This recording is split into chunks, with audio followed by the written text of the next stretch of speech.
अगले दुखों में कितनी दरारें आए दिलों में।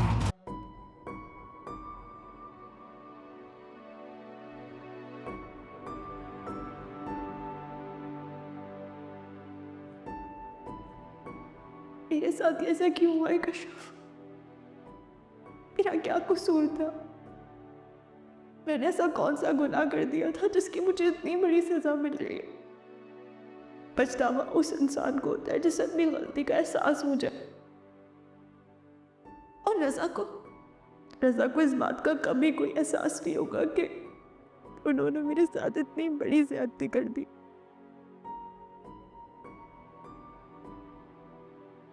ससुराल से आए जैसा भी हो, अगर शौहर सपोर्टिव होना तो लड़की सरवाइव कर जाती है। अगर शौहर ही साथ ना दे तो लड़की रुल जाती है, हमारी सारा की तरह। जितनी वो साबिर और ठंडे मिजाज की है ना, उतना ही गलत हुआ है उसके साथ।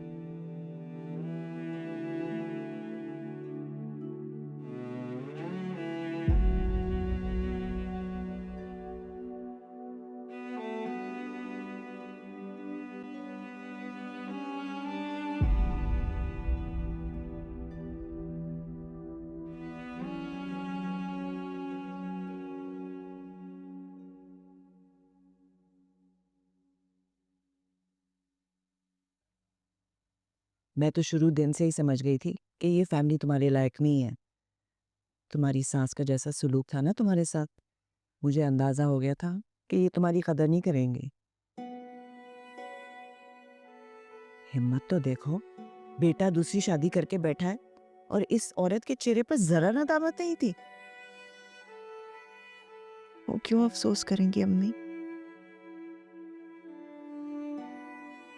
वो तो पहले ही मुझसे इतनी नाखुश थी। इसीलिए मैं तुम्हें समझाती थी कि इस औरत के फजूल के नखरे उठाने की कोई जरूरत नहीं है। ऐसे लोगों को अफसोस नहीं होता। सब्र और बर्दाश्त अच्छी चीज है बेटा, मगर कभी कभार अपने हक के लिए बोलना चाहिए। मुसलसल सब्र करने से सामने वाले को जबर की आदत हो जाती है।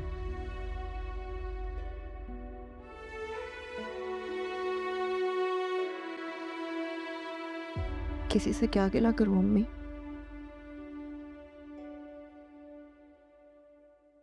जब मेरा शौहर ही मेरा नहीं है तो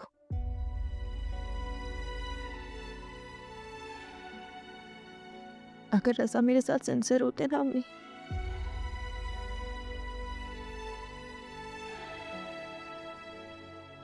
हर जुल्म हर सितम बर्दाश्त कर लेती।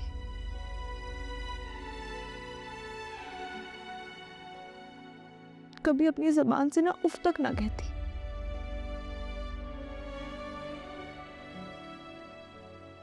अगर जब रज़ा कोई मेरा एहसास नहीं है, मेरी परवाह नहीं है,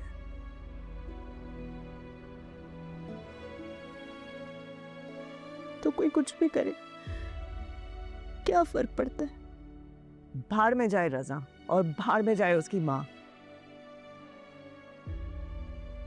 तुम्हें परेशान होने की कोई जरूरत नहीं है। तुम्हारे माँ बाप अभी जिंदा हैं, तुम अकेली नहीं हो, हम तुम्हारे साथ हैं।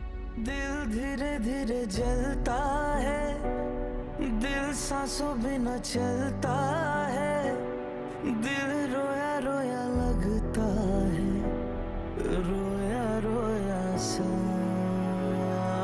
ये जाने कैसी आतिश है, ये जाने कैसी साजिश है, ये जाने कैसी ख्वाहिश है, दिल ये बता।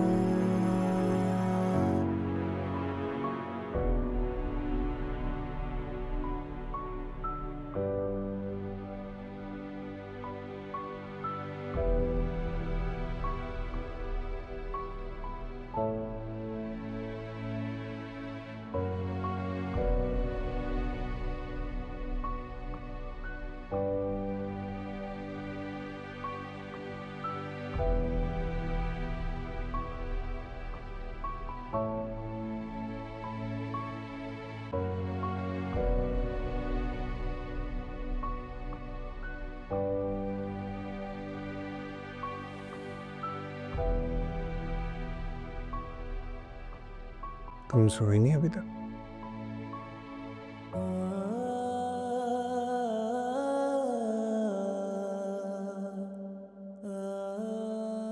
नहीं,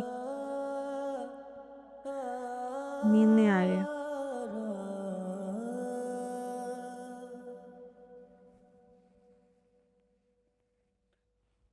आप क्यों उठ के बैठ गए हैं? सुबह ऑफिस नहीं जाना?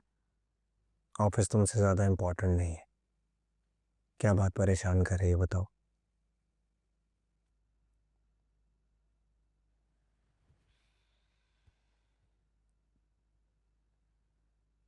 मैं आप ही के बारे में सोच रही हूँ।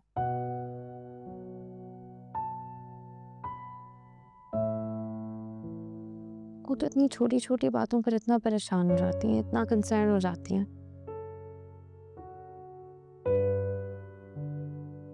फिर इतना बड़ा दुख वो कैसे बर्दाश्त करेंगी?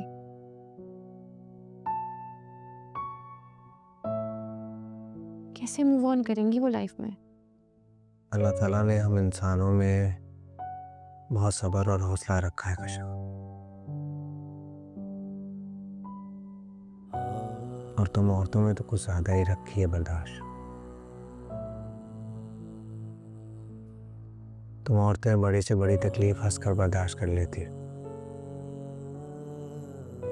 जो हम मर्द तसव्वुर भी नहीं कर सकते।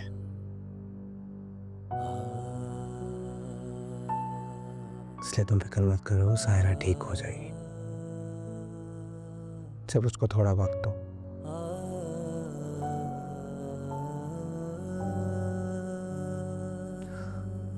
हर मुश्किल वक्त के बाद इंसान और मजबूत होता है।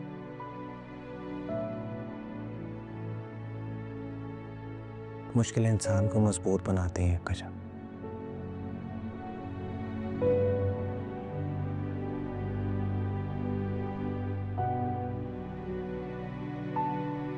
I just hope ये टाइम जल्दी गुजर जाए।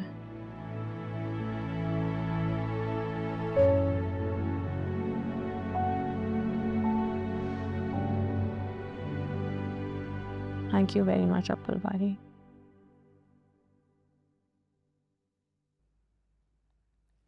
आप बहुत अच्छे हैं।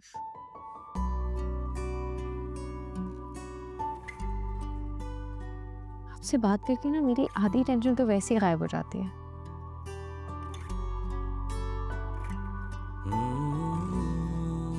आई नो आपको सॉरी और थैंक यू नहीं पसंद, लेकिन प्लीज ये कहने दो।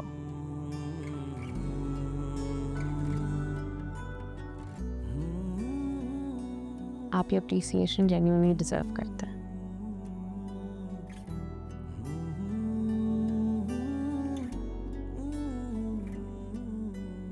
अब जो इंसान अपने लफ्ज़ों से किसी की टेंशन ही दूर करता है,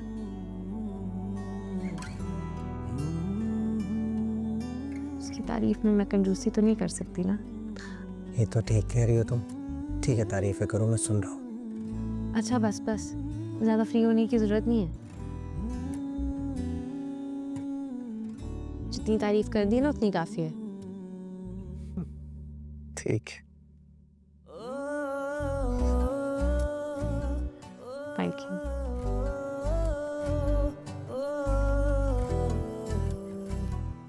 सब सो जाए ना, सुबह ऑफिस भी जाना है, फिर लेट हो जाएंगे। कोई बात नहीं, अगर एक दिन लेट चला जाऊंगा तो खैर है।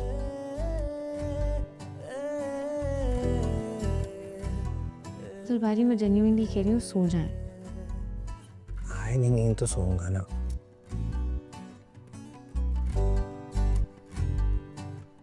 और वैसे भी जब तक तुम नहीं सोगी मैं नहीं सोऊंगा।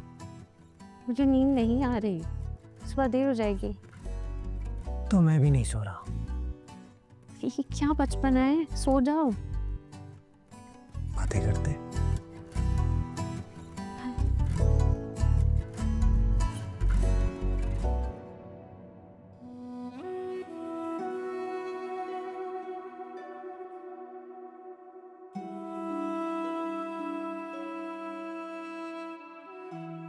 मुझे मुनव्वर को एक फोन कर लेना चाहिए,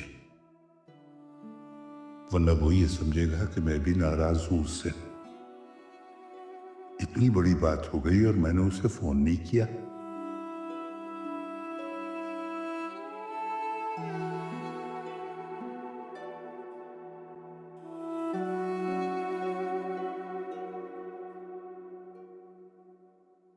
शुक्रिया बेटा। और ये शमीम का नाश्ता नहीं लेके आई तुम? नहीं ताया अब्बू, मैंने शमीम बाजी का नाश्ता नहीं बनाया। उनको मुझसे बहुत इश्यूज हैं।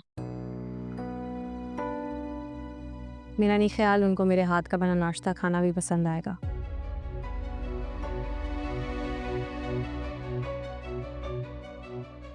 इसलिए बेहतर होगा कि वो आज से अपने मामलात खुद ही देख लें।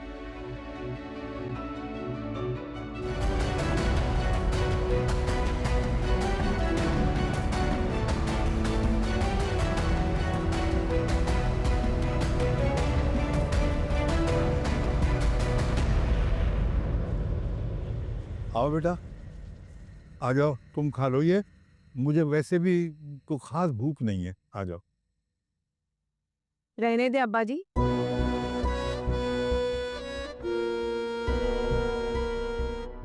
मैं किसी की मोहताज नहीं हूँ, मेरे हाथ पांव भी सलामत हैं। अपना नाश्ता मैं खुद बना लूंगी।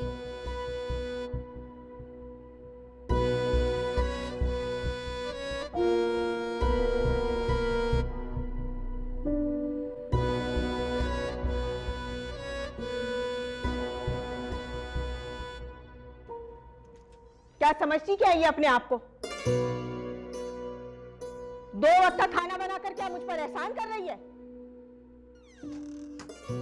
मैं किसी की मोहताज नहीं हूं, मेरे बाप का घर है। कोई जरूरत नहीं मुझ पर एहसान करने की।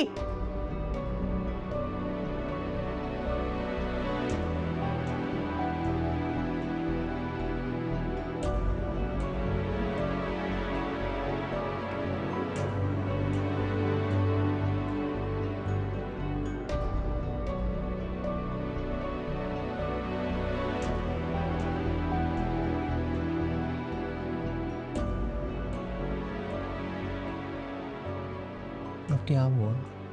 कुछ नहीं, मजीद गुलामी करने से इनकार कर दिया। इसी बात का गुस्सा है।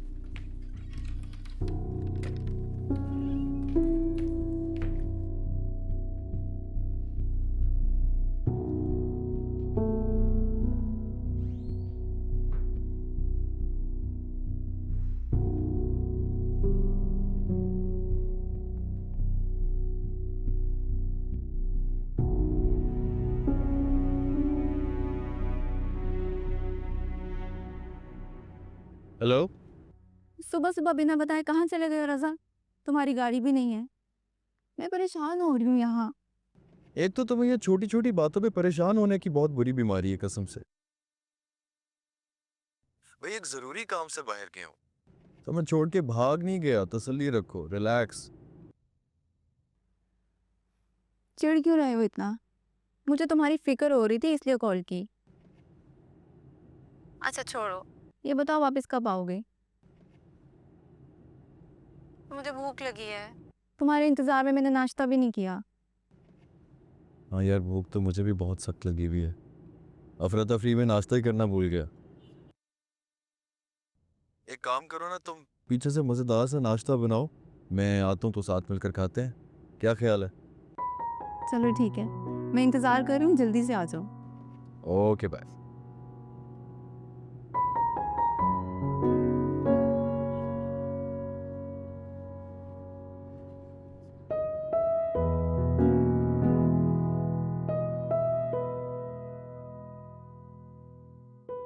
कितनी आइडियल सिचुएशन है ना। मैं खाना बनाकर तुम्हारा वेट करूं, तुम मेरे लिए कमा कर घर आओ, हम दोनों साथ बैठकर खाना खाएं, घूमें फिरें, सब कुछ कितना परफेक्ट हो। लेकिन सिर्फ एक प्रॉब्लम है, तुम्हारी पहली बीवी। किसी तरह तुम्हारी ज़िंदगी से वो निकल जाए ना, सब कुछ कितना अच्छा हो जाए, सुकून आ जाए मुझे।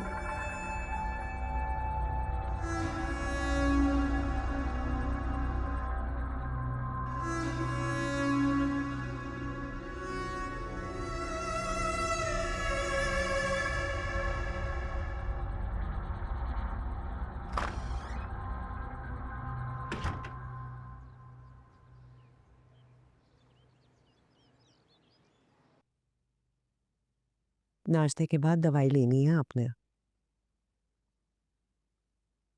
मुनव्वर, मैं आपसे बात कर रही हूँ। सायरा कहाँ है? नाश्ते के लिए नहीं आई? सो रही है। मैंने जानबूझ के उसे जगाया नहीं। अच्छा है, कुछ देर और आराम कर लेगी, रात भर सोई नहीं है। मेरा तो बस नहीं चल रहा कि मैं रज़ा के साथ क्या करूं। क्या हाल करती है हमारी बेटी का। यही ख्याल मेरा शमीम के बारे में भी है। गैरों से क्या शिकवा करना मुनव्वर, हमें तो अपनों ने इस हाल तक पहुंचाया है। उन्हें तो कुछ कहा नहीं आपने। अरे जितना सुना सकता था सुना दिया, और क्या करूं? जान से मार दूं? भाई साहब से जाके बात कीजिए, उन्हें बताइए कि उनकी बेटी की वजह से हमारे ऊपर क्या बीत रही है। मैं उनसे क्यों बात करूं? असूली तौर पे तो उनको मुझसे बात करनी चाहिए ना। उनको पता तो चल गया कि सायरा के साथ क्या हुआ। एक फोन नहीं किया, एक फोन।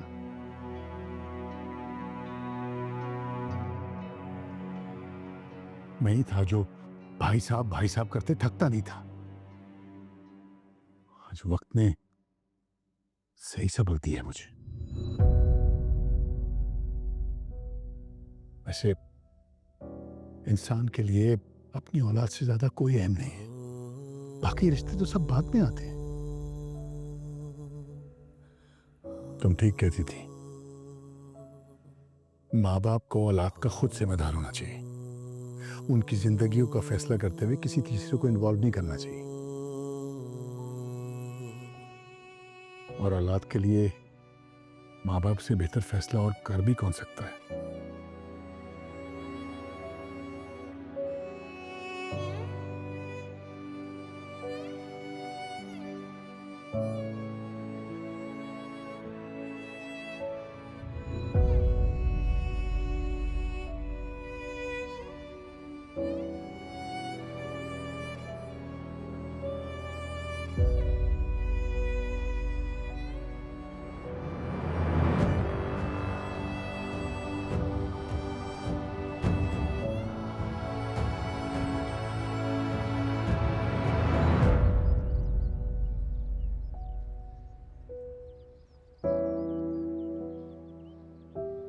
मुझे माफ कर देना मुनव्वर, मेरे अंदर इतनी हिम्मत नहीं है कि मैं वहां आकर तुम्हारा सामना कर सकूं।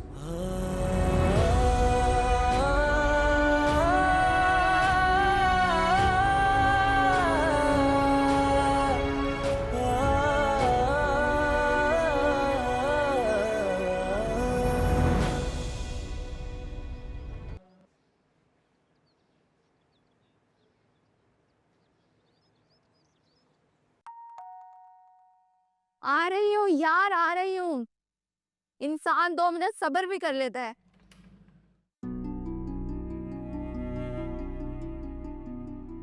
आपको तुम कौन हो और मेरे घर में क्या कर रही हो? आपका घर? एक्सक्यूज मी, ये मेरे शोहर का घर है। और मैं तुम्हारे शौहर का बाप हूँ। कहाँ है रजा? बुलाओ से।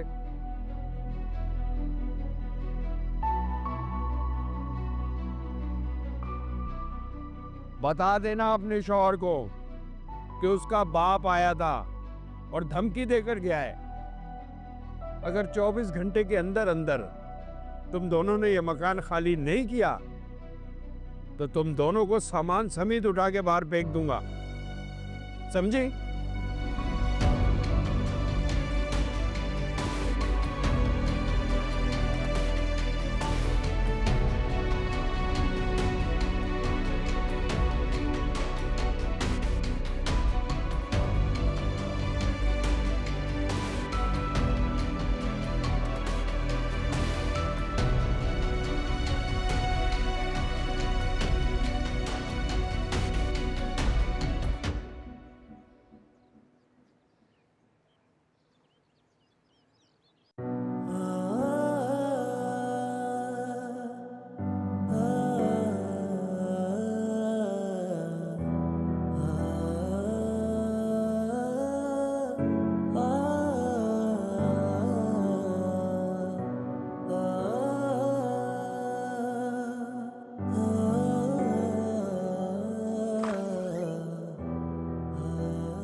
अरे सायरा, तुम उठ गई?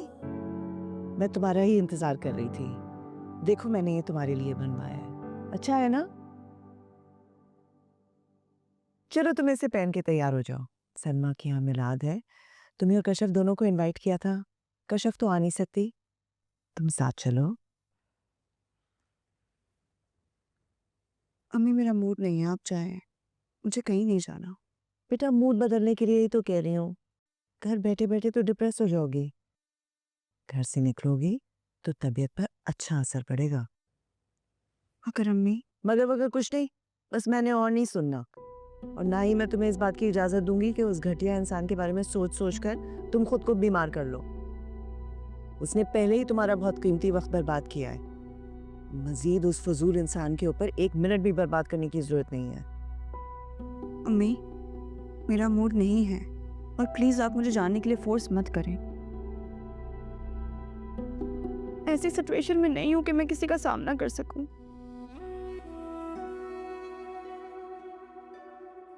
मेरा बस चले ना तो मैं यहाँ से कहीं गायब हो जाऊं। मैं समझ सकती हूँ बेटा, मगर तुम खुद ही कोशिश करके अपने आप को इस हालत से निकाल सकती हो। तुम्हें इस तरह देखकर हमारे ऊपर क्या बीतती है तुम्हें अंदाजा है? तुम्हारे अब्बू सारी रात नहीं सोए हैं। अपने लिए ना सही, अपने माँ बाप के लिए ही कोशिश करो। तुम देखना आहिस्ता आहिस्ता सब ठीक हो जाएगा, बस तुमने हिम्मत नहीं हारनी है। तुम समझ रही हो ना? बस अब तुम जल्दी से तैयार हो जाओ, मैं साजदा को कहकर तुम्हारे लिए खाना भिजवाती हूँ। इश्क लगा है आज आग हो जैसे, तेज है इसके शोले भी ऐसे। इश्क लगा है आग हो जैसे, तेज है इसके शोले भी ऐसे। राख करे औरों को, मुझको जलाए, मेरे किसी भी काम ना आए। कहाँ थे तुम रजा? कितनी कॉल्स की मैंने तुम्हें, फोन क्यों नहीं उठा रहे थे मेरा? कॉल्स की थी तुमने? एक सेकंड। सॉरी यार, वो मेरे ख्याल से जब बैंक गया था तो फोन साइलेंट कर दिया मैंने। क्यों, सब ठीक है ना? कोई आया था क्या? तुम्हारे अब्बू आए थे क्या? कब? अभी कुछ ही देर पहले।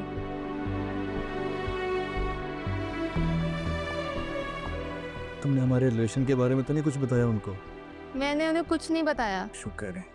लेकिन वो पहले से ही सब जानते थे और धमकी दे के गए कि 24 घंटे में ये मकान खाली कर दें, वरना धक्के दे के हमें यहाँ से निकालेंगे। तुमने तो कहा था कि ये प्रॉपर्टी तुम्हारी है। झूठ बोला था मुझसे, झूठ था ना कि ये घर तुम्हारा है। अरे बाप की प्रॉपर्टी बेटी की होती है, एक ही बात है। एक बात नहीं है, एक बात होती ना तो तुम्हारे अब्बू ये धमकी देकर ना जाते हमें। अब कहाँ रहेंगे हम, क्या करेंगे? सारी उम्र क्या कराए कि मकान में रहेंगे? शुमाइला प्लीज 1 मिनट के लिए अपना मुंह बंद कर लो प्लीज। ये तुम्हारी बकबक की वजह से ना मेरा दिमाग काम नहीं कर रहा। बोली जा रही हो यार, सोचने दो मुझे कुछ।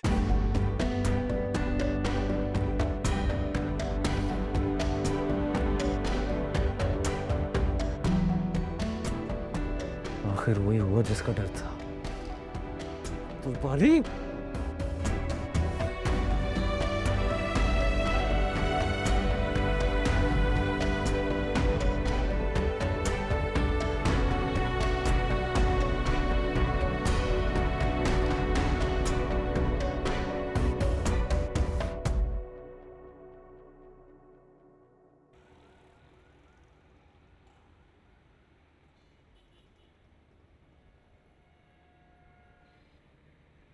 अरे हाफिज साहब, कह तो रहा हूँ, गलती से 16 नंबर की 2 पर्चियाँ बन गई। ये आपका नंबर नहीं है, आपका नंबर है ये 17 नंबर। देखिए बैठिए। गलत है सोना मेरे 2% कहाँ है वो दवाखाना? यही है ना? कहाँ है वो बंदा? बड़ा हमको ये बताओ, ये दवाखाना लोग के इलाज के लिए बना है या बीमार करने के लिए? हमारे बच्चे को देखो क्या हालत हो गया, इतनी बुरी हालत हो गई है इसकी। ये सब कुछ तुम्हारी दवाओं की वजह से हुआ है। हमारे बच्चे को कुछ हुआ ना, हम तुमको छेड़ दे लो। अरे अरे अरे भाई आराम से भाई, मैंने तो बिल्कुल सही दवा दी थी। बच्चे ने कुछ उल्टा सीधा खा लिया होगा खारिज। हाँ, कैसे बात करता है? 2 दिन से हमारा बच्चा ने खाना नहीं खाया और तुम कहते उल्टा सीधा खा लिया होगा। ये तुम्हारी दवाई के बाद हुआ, इसकी ये हालत हुई है। इसकी पूरी चमड़ी खराब हो गई है। हमको कुछ नहीं पता, इसको जल्दी से ठीक कर दो वरना हम तुम्हारे चेहरे का नक्शा बिगाड़ देंगे। क्या हो रहा है? क्या हो रहा है? क्या हो रहा है ये? क्या शोर मचा रहा है? तुम यहाँ का डॉक्टर है? हाँ। डॉक्टर साहब, ये किस किस्म का स्टाफ रखा है आपने अपने दवाखाने में? कल इस कंप्यूटर के बच्चे ने हमारे बच्चे को पता नहीं कौन सी दवाई दे दी है, पूरे जिस्म में खारिश फैल गया है इसका। हम इस खबीस को नहीं छोड़ेंगे। अरे हट ना, मुझे बात समझने तो दो। तुम्हारे पास दवा का पर्चा है? दिखाओ मुझे।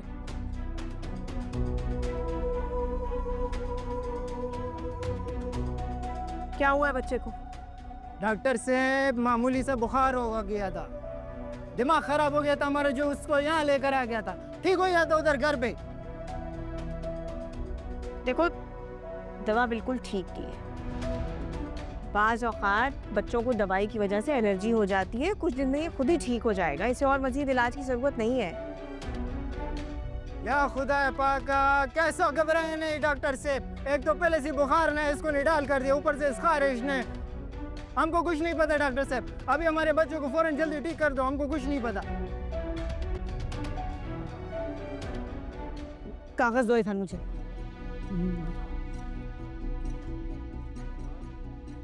देखो, मैं एक लोशन लिख कर दे रही हूँ, इसके जहाँ जहाँ भी खारिश हो रही है वहाँ पर लगा देना। 1 से 2 दिन में इसको आराम आ जाएगा, ठीक है? और अगर कोई भी मसला हो, कोई बात हो, मैं यहाँ बैठी हुई हूँ, इसे यहाँ ले आना। वैसे 1 से 2 दिन में ही ठीक हो जाएगा। देखो, कोई भी बात हुई मेरे पास ले आना, मैं तुमसे फीस के पैसे भी नहीं लूँगी, ठीक है? ये लो, और अब इसे घर ले जाओ, इसको बहुत सख्त आराम की ज़रूरत है। जाओ। ठीक है, चलो मैडम, आ जाओ।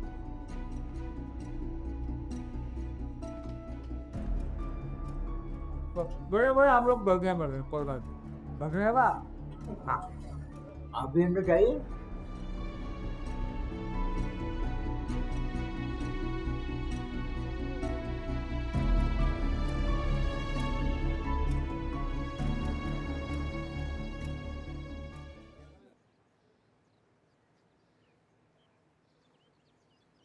ये अच्छी मुसीबत है। हर कोई लड़ झगड़ कर अपने काम धंधे पर चले गए। कश्यप चली गई यूनिवर्सिटी, बाजी चली गई क्लिनिक, मुझे गई खाली में।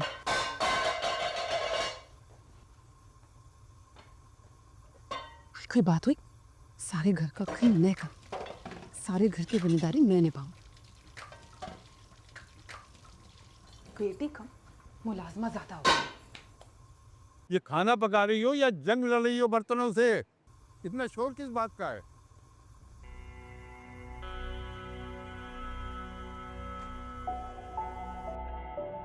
दूसरी लड़कियां होती है ना, मैके जाके आराम करती हैं, वो ट्रे में खाने रख कर पेश किए जाते हैं उन्हें। उनके माँ बाप का बस नहीं चलता कि अपनी बेटियों के लिए क्या कुछ ना कर दें। और एक मैं दूसरों की बातें भी सुनती हूँ और उनके सारे काम भी मैं ही करती हूँ। इससे तो अच्छी मैं अपने घर में ही थी। कम से कम सादिक की अम्मा खाना तो बनाकर देती थी मुझे।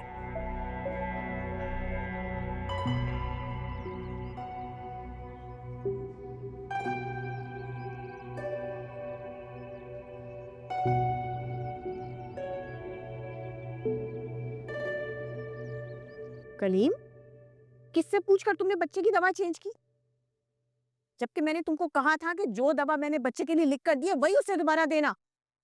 वो बच्चे को बहुत तेज बुखार था, बेचारा बहुत तकलीफ में था, तो मैंने सोचा। क्या सोचा तुमने? है क्या सोचा कि अपनी मर्जी से इलाज शुरू कर दोगे, जो दिल चाहेगा दवा दे दोगे? क्या हो तुम? MBBS कर रखा है तुमने? कोई डॉक्टर हो तुम क्या?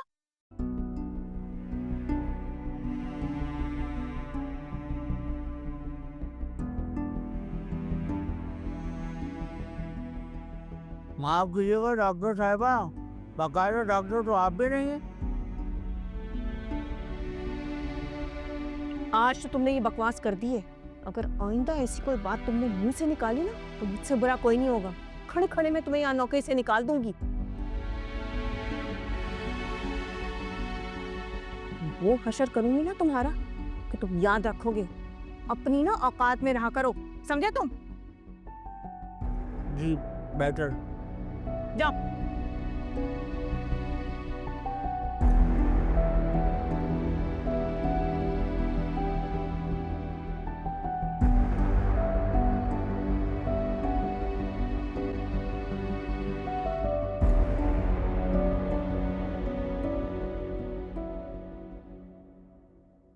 मैंने तुमसे कहा था ना, तुम्हारा बेटा हरगिज इतना जिम्मेदार नहीं हो सकता कि बगैर कहे कोई काम कर ले। उसे तो 100 बार कहना पड़ता है तब जाकर वो अपनी जगह से हिलता है।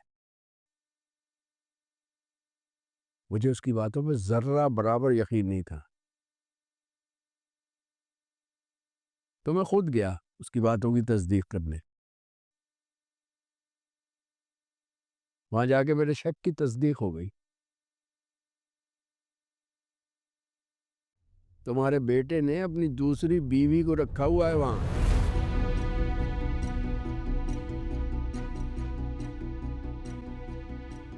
क्या? ये क्या कह रहे हैं आप? ठीक कह रहा हूं मैं, मिल के आ रहा हूं तुम्हारी बहू नंबर 2 से।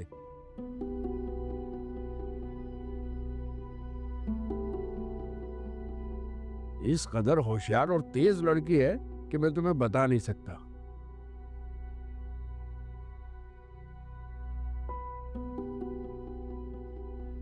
रजा जैसे पता नहीं कितने लड़कों को बेवकूफ बना के रखा होगा उसने। हमारी बदकिस्मती है कि रजा उसके चुंगल में फंस गया, वरना ऐसी लड़कियों के साथ घर नहीं बसाए जाते।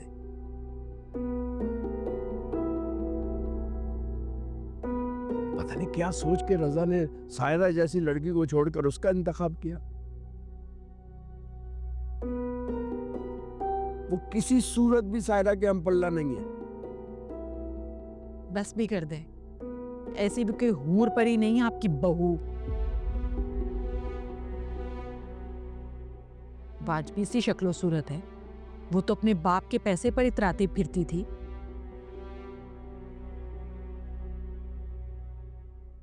मैं तो कहती हूं कि अब जो हो गया सो हो गया, मिट्टी डालें आप इस मामले पर। इसके बारे में हम जितनी बात करेंगे उतनी हमारी बदनामी होगी। रजा अब शादी कर चुका है तो क्या कर सकते हैं? कर सकते हैं, बहुत कुछ कर सकते हैं, और मैं करके आया हूं। देखना कैसी अकल ठिकाने आती है उसकी। रजा के सर से आशिकी का भूत ना उतारा तो मेरा नाम नहीं। क्या करेंगे आप उसके सर से आशिकी का भूत उतार के? सायरा तो इस घर में आने से रही, उसके माँ बाप को तो आप अच्छी तरह से जानते हैं ना। उनकी अकड़ को जिस कदर तंतने से वो उसे यहां से लेकर गए हैं ना, वो किसी सूरत उसे यहां वापस नहीं भेजेंगे।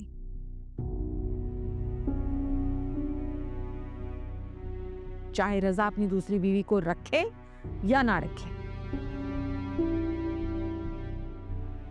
तो फिर हमें क्या जरूरत है अपने बेटे को दरबदर करने की?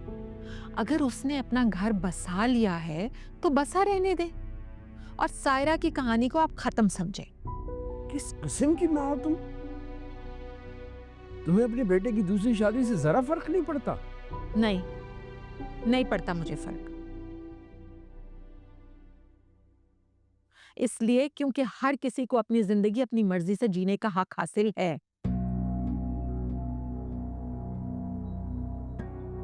अब रजा सायरा के साथ खुश नहीं था, इसीलिए तो उसने ये कदम उठाया। फिर हमें क्या जरूरत पड़ी अपनी औलाद की खुशियां बर्बाद करने की? जरा ठंडे दिमाग से सोचें नहीं साहब। अब रजा ने निकाह किया है, कोई गलत रास्ता तो इख्तियार नहीं किया ना। अब क्यों उसके जायज काम को उसके लिए सजा बनाने पे तुले में है? दिमाग खराब हो गया तुम्हारा। इतना कुछ होने के बावजूद भी तुम बेटे की तरफदारी कर रही हो।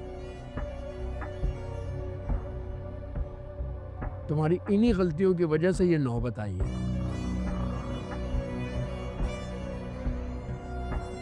लेकिन मैं ये गलती नहीं करूंगा।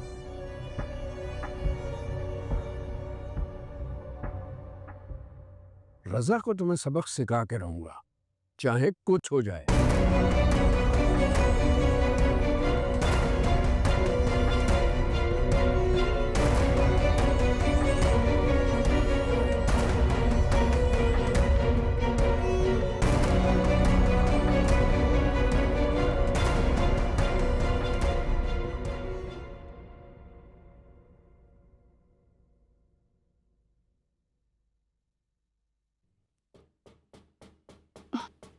या अल्लाह, इस वक्त कौन आ गया? मेरी कोई हिम्मत नहीं है, प्लीज कोई मेहमान ना आया हो किसी की खातिर मदारत करने की। आ रही हूँ। कौन? आ रही हूँ, कौन आ गया ये? तुम?